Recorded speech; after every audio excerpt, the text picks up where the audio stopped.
And our topic is the importance of hydration. The importance of hydration. And this is a topic, this is prepared for the challenge. It's very, very important. And we on the challenge must learn and understand the benefits and the importance of hydration.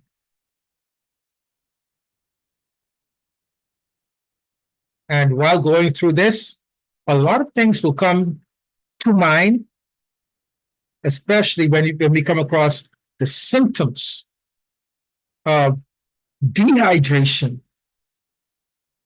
But the good thing is, we're not just going to talk about the effects of poor hydration. We're going to talk about how to hydrate ourselves properly also.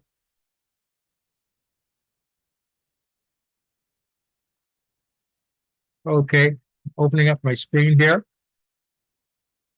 Now that we're sharing, and here we go. I want to also say that all of the graphics done for the invites for our Zooms and also for our WhatsApp chat is being done by a company called Open Canvas. So if anybody wants to get in touch with Open Canvas, I'd be more than happy to turn you on to them. Okay? So as we go through this, you can see the work done also.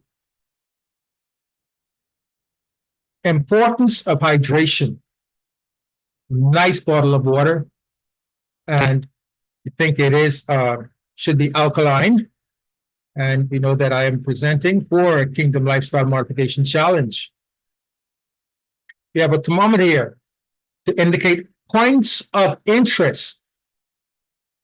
Now, many of us on the platform may be well acquainted with the present solar cycle, and this information is very important. This is the backdrop. We also feel the scorching effect it has on the Earth presently. But did you know that ancient and modern scientists have recorded and tracked the sun's 11-year cycle? Like the moon, the sun has its waxing phase. That's where it's increasing in strength and velocity to its fullest, and that is at its heights, and waning cycle. The solar, and it's very much like the moon. The moon has its waxing, it's full, and then it's waning, and then back to new again. The solar maximum of the sun's cycle is like the full moon. That's when the sun is at its highest velocity. As the full moon brings full intensity of strength, the sun's solar maximum bring intense and powerful solar activities. These activities can be harmful to technology, and that's why we are experiencing some technical interruptions in our digital equipment. A lot of it is as the result of solar activity. Now, the National Weather Service, the U.S. National Weather Service, says that the solar maximum for the present cycle will end July of 2025. And if the sun has an 11-year cycle, that means that we are now in the 6th year of that cycle. And that will actually end July of 2025. That's next year. So we can expect what we are experiencing to continue until July of next year. And this is the image of the sun. Very important. I want you to see this. All of the bright spots and emanations of fire coming off from the sun, these are called solar storms. And they send out electromagnetic radiation to the Earth. They have emissions like the volcanic eruptions. Only thing, these eruptions are so powerful that they come from thousands of miles away, take days to reach the Earth, but its effect, passing through the atmosphere, affects every electromagnetic device or organism. That's right. And we are electromagnetic charge. So it does affect us. It'll affect everything. So when we see things going out of whack, remember this is what is happening. It also gives off intense heat. And it is one of the reasons why hydration is so important right now. We have to understand that this is not the same sun that we would normally deal with, okay? Now, heat-related deaths are called silent killer. Heat-related deaths recorded for June of 2024, just for June of this year, in 4 countries. In Thailand, 63 people died. And most of these were not stretched out over long periods. These were when solar activity was very intense. 63 people in Thailand, 143 in India, 172 in Mexico, 1,300 in Saudi Arabia during the Hajj to Mecca alone. And this does not include statistics from the US, UK, and other countries. And this comes from Bloomberg magazine. These statistics come from Bloomberg magazine, and this shows you the type of effect that is happening. And I assure you that these totals are much higher, because when we go through the symptoms of dehydration, you'll see it mimics a lot of other conditions that can be diagnosed diagnosed differently, ignoring the effects of dehydration.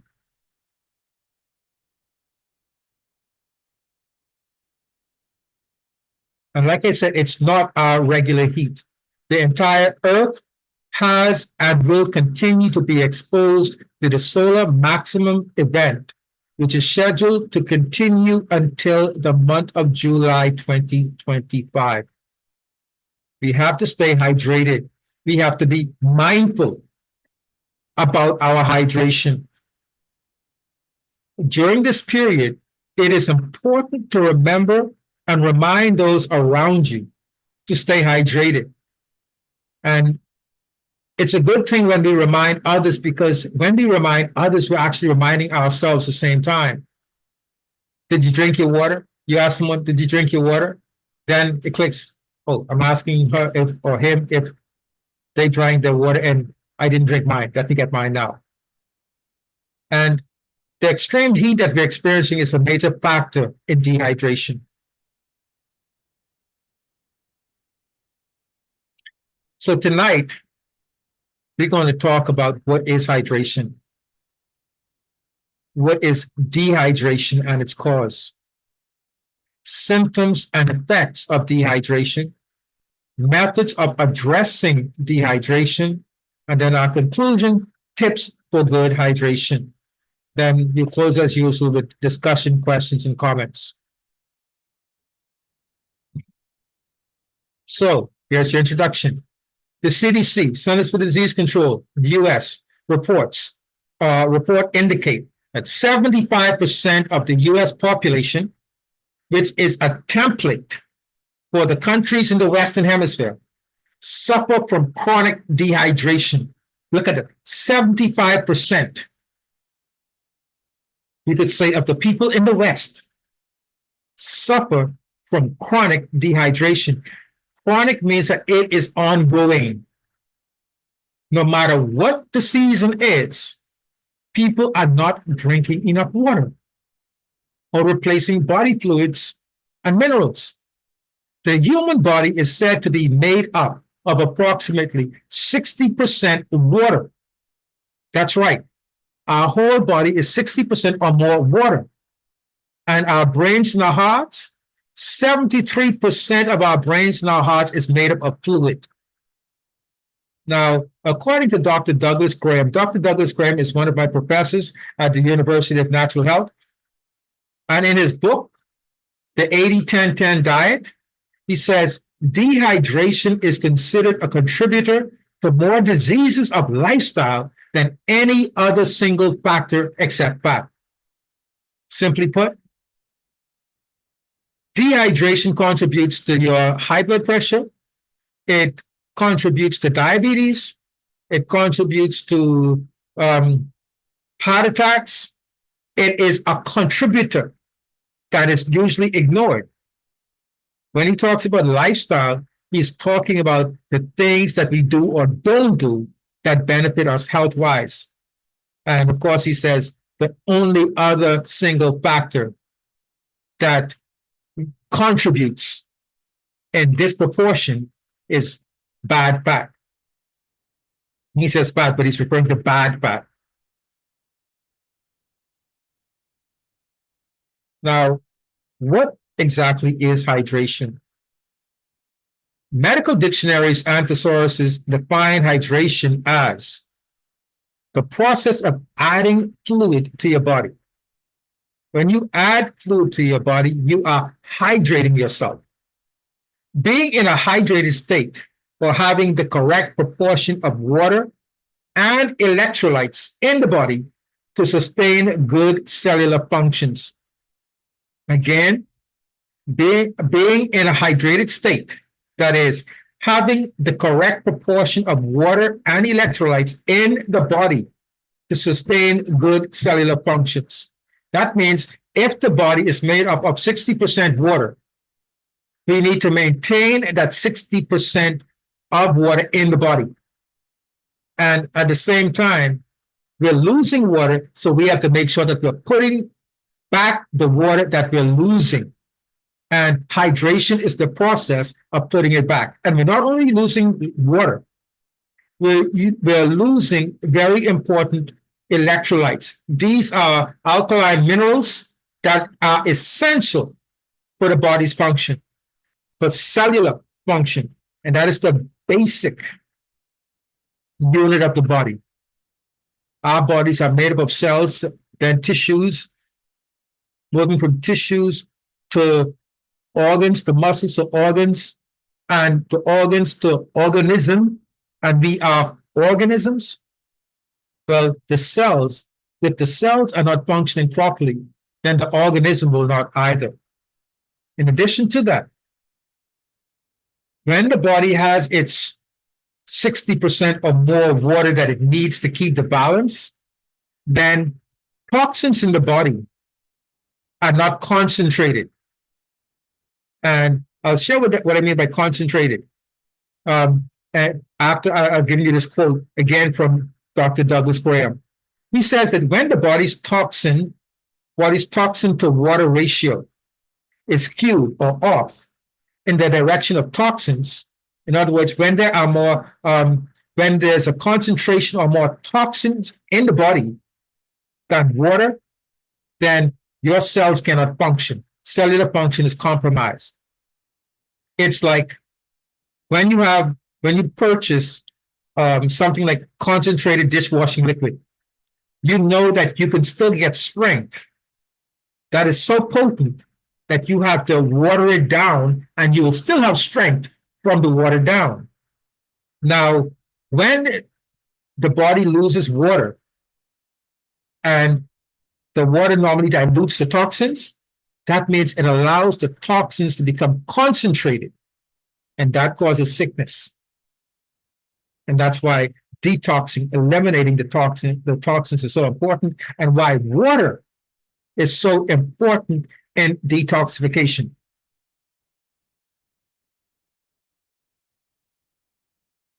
Now, what is dehydration? We spoke about hydration. What is dehydration, and what are the causes of dehydration?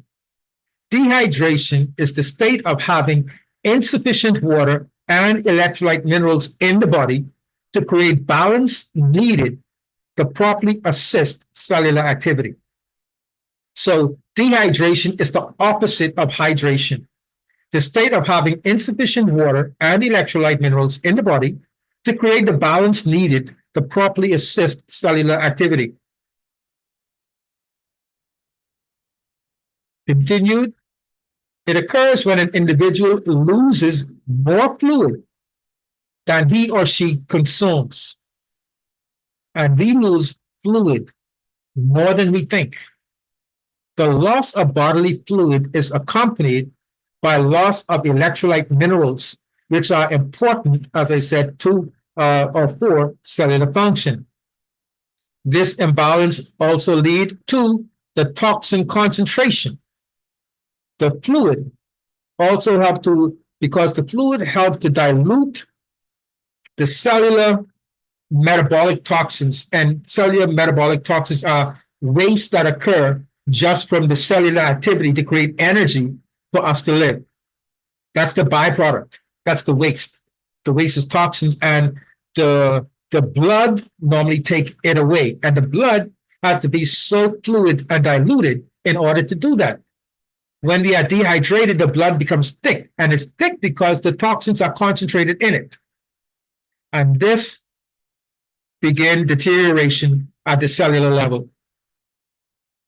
I don't know if anyone has ever experienced a UTI, a urinary tract infection. Well, one of the major causes of urinary tract infections is dehydration, because what happens is the concentrations of toxins and bacteria cause an infection in your urinary tract, and it's very, very painful. Now, the first thing that your primary care provider will tell you, which give you, is antibiotics to deal with the bacteria. But the bacteria is going to become so accustomed to the antibiotics because they're not really the problem. They're always there. They're feeding up the waste. And hydration is the problem, that because dehydration has caused them to increase. So trying to get rid of them and not hydrating yourself is contradicting what needs to be done. So know that a primary driver in the UTI, the urinary tract infection, is because of dehydration. So really, you don't have to go for try hydrating yourself, even if you have to utilize a form of antibiotics, which I would not encourage you to, because the antibiotics is very indiscriminate in what it kills. And you remember the gut. The gut has some very important and beneficial bacteria and flora within it that we need for good health. Well, the antibiotics kill them out, and we don't want that. There are other natural antimicrobial, they're called, and these are antibacterial, antifungal, and antiviral medicinal plants that you can actually take forward. One of them I've mentioned now is oregano. Simply chewing the oregano will give you the benefit of killing infection. Okay, and it's something to remember during the cold and flu season also. Oregano, fresh or dried, make a tea with it, drink it on a regular basis. You'll see the benefit of it. Now that's dehydration and its cause. Here are some additional causes, and it should not surprise you because these are normal bodily functions that we engage in every single day. We lose fluids when we cry. Yes, that's fluids, water coming out. Tears are water, liquid. When we spit, liquid. When we sweat, liquid. When we urinate, liquid. When we defecate, when we stool, liquid is still there. When we sneeze, liquid is there. Now, we might not consider a little bit of tears, or a little bit of spit, or a little bit of sweat, or a little bit of pee as losing a lot. But you do that throughout the day and you do not drink water, your 60% will be depleted to much lower. And then you're going to feel the effects. So remember, these natural bodily functions cause us to lose fluid and become dehydrated on its own. With the heat that we're having, we sweat even more than normal. And we do not take into effect how much fluid we are losing from the body through sweat. And what I've learned also is that during the cold weather, that we lose a lot more fluid than we think. We sweat, but it does not appear on our skins because of the coldness of the weather, or we're wearing long clothes and it's absorbing, but we are still sweating because our bodies are cold. Our body produces more heat for the warmth, and when we have on warm clothes, there's still perspiration going on. And then another thing is, in cold weather, hardly anybody's encouraged to drink water, but they're still carrying out all these functions. So these are some things that we need to be mindful of that causes us to become dehydrated, or contributes to the dehydration, and shows us why we need to rehydrate or hydrate ourselves. Here are some symptoms of dehydration, and very, very important. Fainting. That's like the beginning effect. When people become dehydrated, you'll find them falling out. They're not able to perform 100%. As a matter of fact, dehydration would actually reduce that to 50% or less. When you see persons unable to do what they would normally do, it's the first thing you want to do is you want to make sure they're hydrated. And then going beyond just fainting and impaired performance, dehydration causes heat exhaustion. So that lethargy or the tiredness you would feel from that causes the impaired performance goes even further to cause what is classified now as heat exhaustion. That's impaired performance or lethargy to a higher degree. Dehydration, when it passes heat exhaustion, the individual begins to hallucinate. Consider that. Beyond hallucinations, heat stroke. After the heat stroke, if you continue the level of dehydration, circulatory collapse. And why? The blood is too thick to circulate. And the fluid loss was not replaced. So the blood is very thick and harder to circulate, and makes the heart work harder to push that heavy, thick blood. And the last thing it leads to is death. So, and these things could sneak up on you. You can feel like you're doing okay by not drinking the water, but these things are occurring whether you recognize it or not.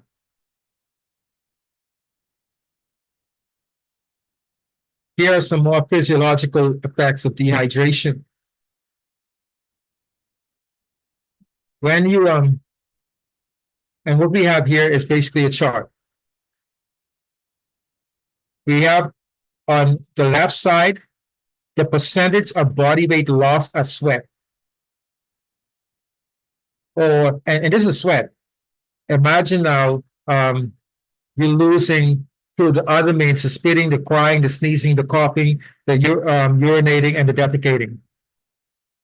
If you lose 2% of your body's water ratio, the effect is impaired performance.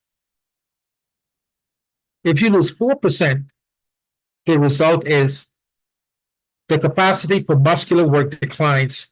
Like you said, the lethargy. Lethargy occurs at 4%. At 5% loss, you have the heat exhaustion. And then at the 7% loss, you have hallucinations.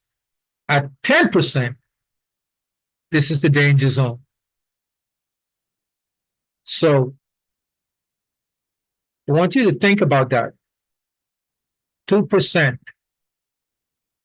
Are you feeling lethargic? Are you feeling tired? And for reasons that you're trying to eliminate, you want to use the process of elimination. Look at these symptoms of dehydration, the effects of dehydration, and what we are learning here. And the first thing you want to do to eliminate dehydration is start hydrating yourself and see if these effects go away before anything else is looked at, because sometimes the situations are very simple. They're overlooked. And what other things that are being caused by the dehydration is being addressed, and hydration is not. Here are some methods of addressing dehydration. And the opposite of dehydration is rehydration. Rehydration is the process of becoming hydrated again.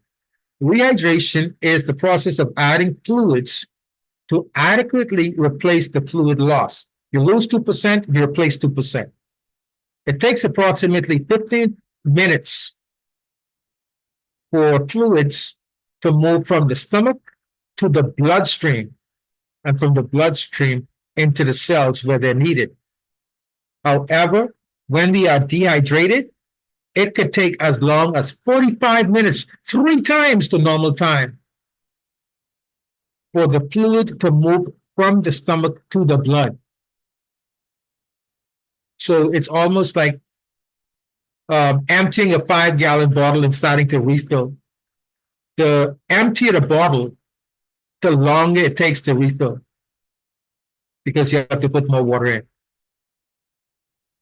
To rehydrate, you should always remember it's important to include electrolyte minerals to replace the electrolyte minerals that are expelled and lost. When we let go of fluid, we're letting go of electrolyte minerals also, and the body needs it and it has to be replaced. So it's not just drinking the water. We need the minerals in the water, or we need other substances that can give us the electrolytes in the water.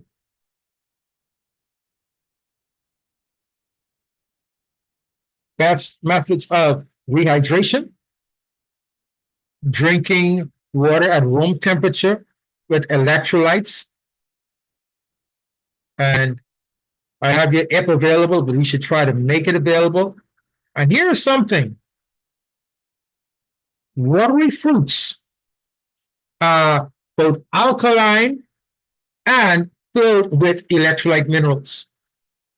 You can rehydrate by eating watery fruits and watery vegetables.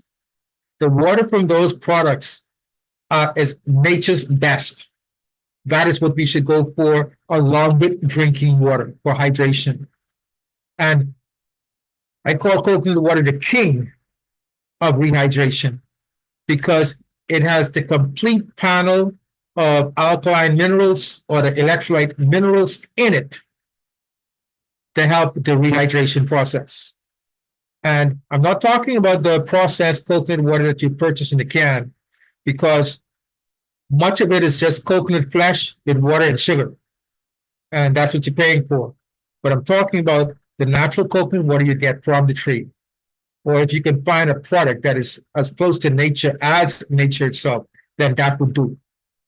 Another thing that I would want to encourage you to, if you can get your hands on it, is the use of sea moss. Sea moss in any form will give you all of the minerals that your body needs. So definitely, if you're taking sea moss along with some alkaline water, you are rehydrating. Now, there are also some, I've seen some packets, and one of our brothers and colleague in the natural health, Dr. Lincoln Cardy from St. Kitts, introduced us to some electrolyte packets that you can actually add to the water to for hydration. And that's when you cannot get your hand on these things. These should be your first go-to. Even if you have to juice the fruits, you're still getting the minerals out of the juice. And these have to be natural ones. Remember, what is purchased in the food store? It's processed, and the processing strips it of the benefits. If we make our own juices, then we know that we're getting the fullness. And I have milk here, but I have to qualify that. Pasteurized milk that you purchase in the food store is not what I'm referring to. Raw milk. Raw milk with its active digestive enzymes still in it.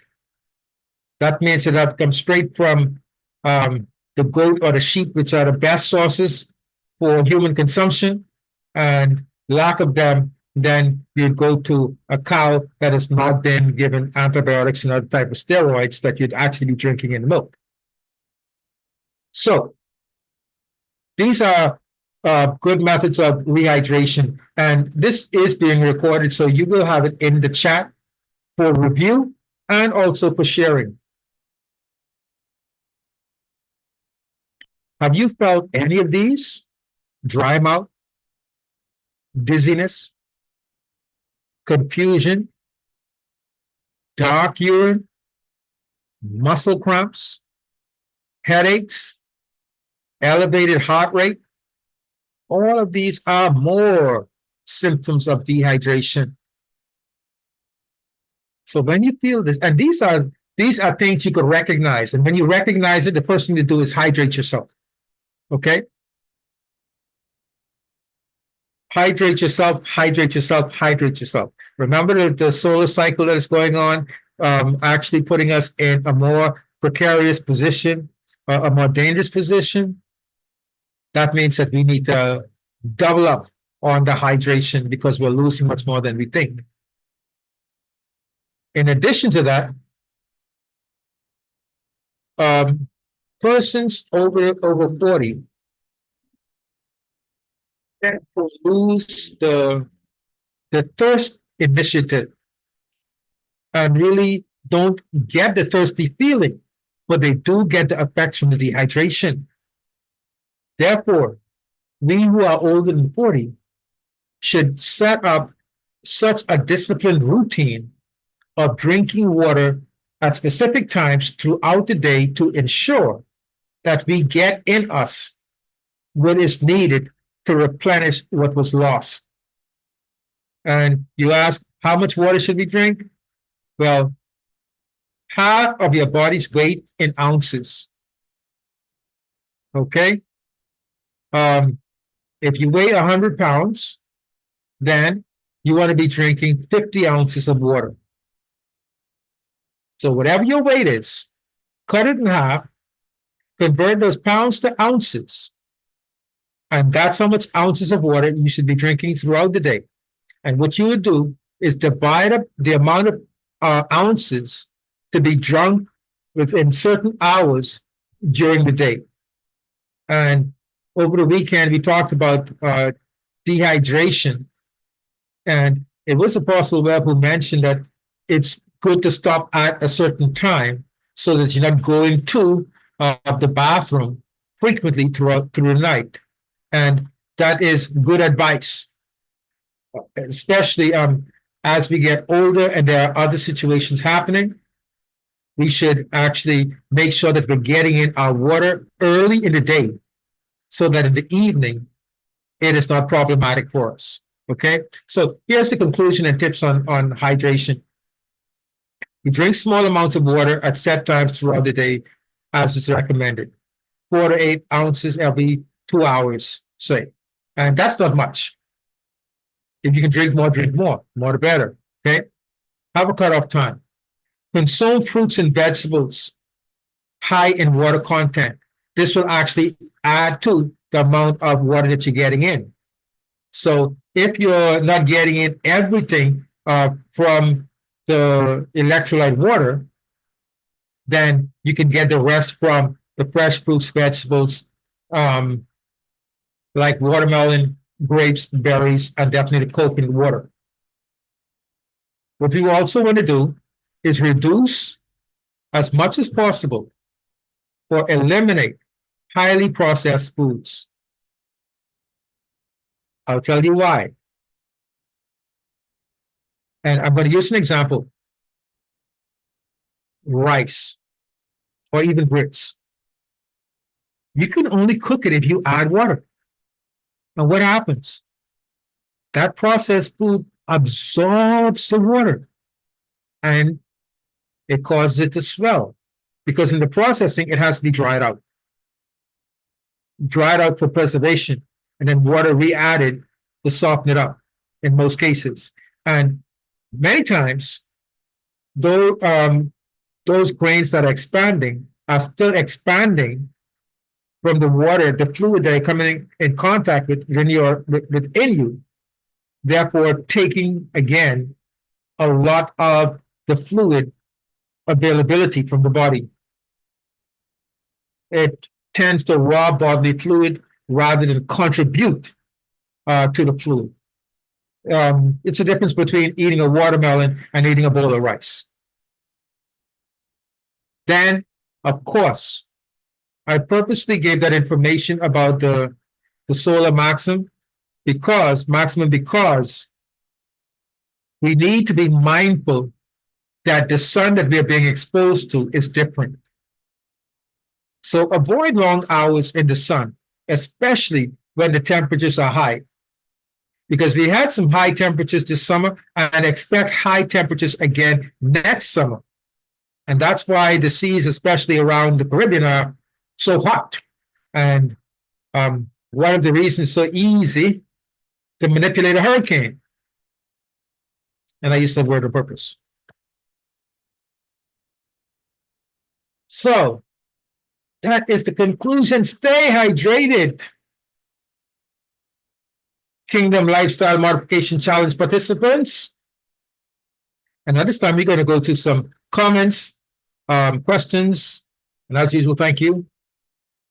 And discussion. So,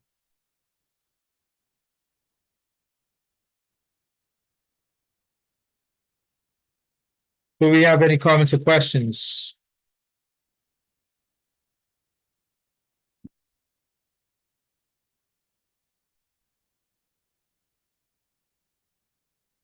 Any comments or questions?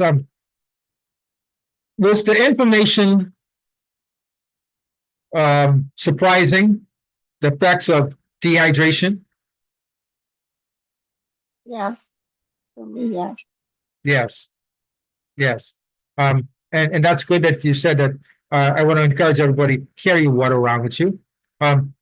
Yes, why? Yes, shalom. Shalom. Yeah, the thing is, you notice there are so many soft drinks and so many other things, and you find that you find yourself, if you're not careful, if you're not mindful, you could figure, okay, I have a vitamin, I have a juice, and people sometimes maybe even think that, okay, if I have like this organic juice, is what you consider organic juice. Hydration. I know coconut water is, I guess, the only thing that is, we could say fully hydrate you, Well, actually, or we're fruit not, water. yes, fruit water or the fruits itself. Right. You know how much a large percentage of watermelon is water. That's why it's called watermelon.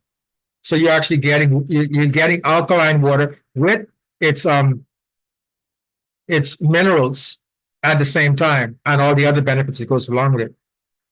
Yes. I was thinking about when I was sick, and you're weak, you don't have any appetite, and it seems like because you're not feeling well, you tend to get sicker. So what happened? You'd get coconut water, and that somehow helps to revive you. And the thing is, you're talking about the effects of dehydration. When you're sick, the sickness, if you have diarrhea, think about it. It's like, make that connection. When you have diarrhea, you automatically, it's like you're depleted. And when Yes. children, when babies have diarrhea, we run out, we get Pedialyte, we get these things to try to put those things back into them. And, we ourselves, one time ago, you reach for the Gatorade, you make sure you have something on hand, but start to think and use common sense to say, don't let your body get there. If you see you're not feeling well, try and keep sipping water. I start my water, I start drink, like I get up early and like from 5 o'clock, I start drinking water, so that like you say, so by a certain time, I want to say, okay, if I say 7 o'clock, 8 o'clock, I want to be finished with my water intake. So I try to start early so that if I drink water, then if I have my lemon water, and then I have my big tumbler, and I'm constantly trying to refill that. And I kind of be mindful and say, well, okay, if I know I've only refilled it once, I'll be like, okay, I'm falling a little bit behind. So I think you have, like you said, you have to and reach for the water first before you reach for something else. I think that's the key too. Be cognizant that reach for the water first. I don't care if you have, unless it's coconut water with me. I love coconut water, but I think that's just something that, came to mind. Thank you. Thank you very much. Anybody else with a comment or a question or contribution?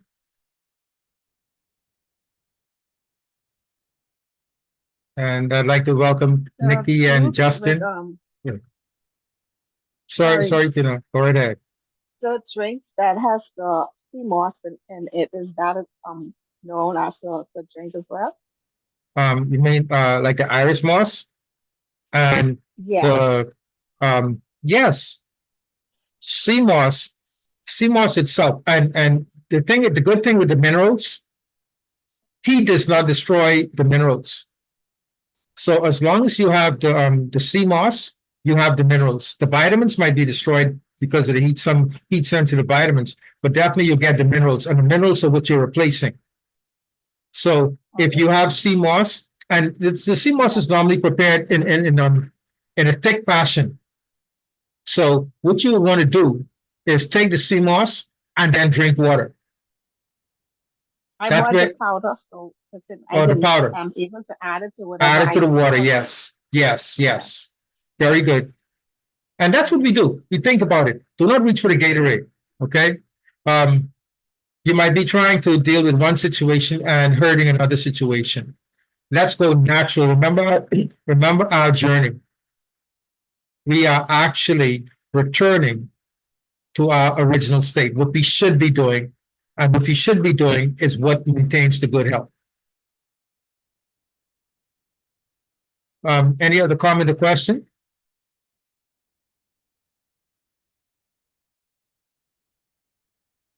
I hope that this has been very helpful and informative. The more knowledge we have about how our lifestyle should be, once we employ it, then we become powerful. Take what we are learning, employ it, then we have the strength. Don't just keep it in your head, put it into practice. It makes you powerful. And